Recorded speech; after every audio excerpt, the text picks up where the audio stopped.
मित्रांनो, आज आपण जे बघतो आहोत, आज आयुष्यामध्ये खूप काही झगडत आहोत आणि प्रत्येकाच्या आयुष्यामध्ये ही कलाटणी देण्याची वय आहे. तुम्हाला तुमच्यासाठी घडवायची वेळ आहे.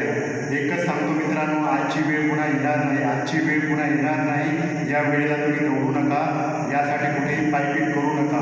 आज तुम्ही घडला नाही तर उद्या कुठे घडणार नाही, आज तुम्ही घडला नाही तर उद्या कुठे घडणार नाही. तुमच्यासाठी वाट पाहते तुमचे मायबाप शेतकरी सर्वांच्या ठाई.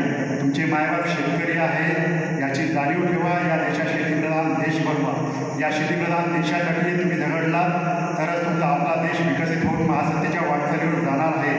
आज नोकरी कुठे उपलब्ध होणार नाही. तुम्ही तुमच्यासाठी झगडायचं आहे, तुमच्यासाठी लढायचं आहे आणि तुमची मशाल तुम्हीच पेटवायची आहे. तुमच्या शेपटीला आग तुम्हालाच लावायची आहे. तुम्हालाच राम, तुम्हाला सीता, तुम्हाला हनुमंत बनायचे आहे. तुम्हालाच अहिल्या, तुम्हाला जिजाऊ छत्रपती शिवराय यांच्या ठाई जाऊन रायगडावर, चौदार तळ्यावर जाऊन रमाईचा पदर, जिजाऊचा पदर कधी खाली गेला नाही, तसा तुमचा पदरही कधी खाली नऊ देऊ नका.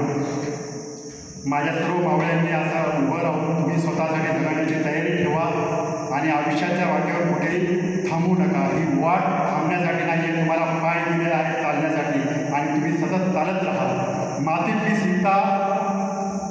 मातीतली सीता दिव्यात आली आणि तिची द्रौपदी मुर्मू झाली आणि ती देशाची राष्ट्रपती झाली. मातीतली सीता दिव्यात आली आणि तिची द्रौपदी मुर्मू होऊन ती राष्ट्रपती झाली.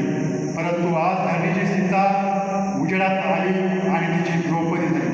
आज धरणीची सीता उजेडात आली आणि तिची द्रौपदी झाली. असं होऊ देऊ नका मित्रांनो, कारण की आपल्या आयुष्यामध्ये हास्य नाही. तुम्हाला आई आहे, बहीण आहे, माय आहे, पुत्र आहे, सगळं काही होणार आहे. प्रत्येक वाटेवर तुम्हाला चालायचं आहे, लढायचं आहे, झगडायचं आहे. परंतु कोणाची वाट अडवू नका, कोणाची वाट धरू नका, कोणत्याही वाईट वाट्याला जाऊ नका, कोयत्याची वाट धरू नका.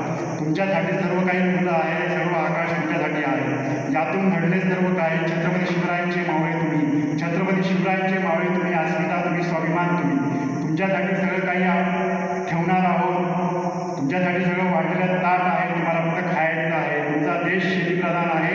तुम्हाला त्याला विकासाच्या मार्गावर घेऊन जायचं आहे. प्रत्येक ठिकाणावर तुम्हाला शेतीच कामाला येणार आहे मित्रांनो. आज नोकरी कुठेच उरलेली नाही आहे. तुम्हाला स्वतःसाठी लढायचं आहे, तुम्हाला स्वतःसाठी बघायचं आहे आणि पुढं झुंजत राहायचं आहे. जय हिंद, जय महाराष्ट्र, जय हिंद.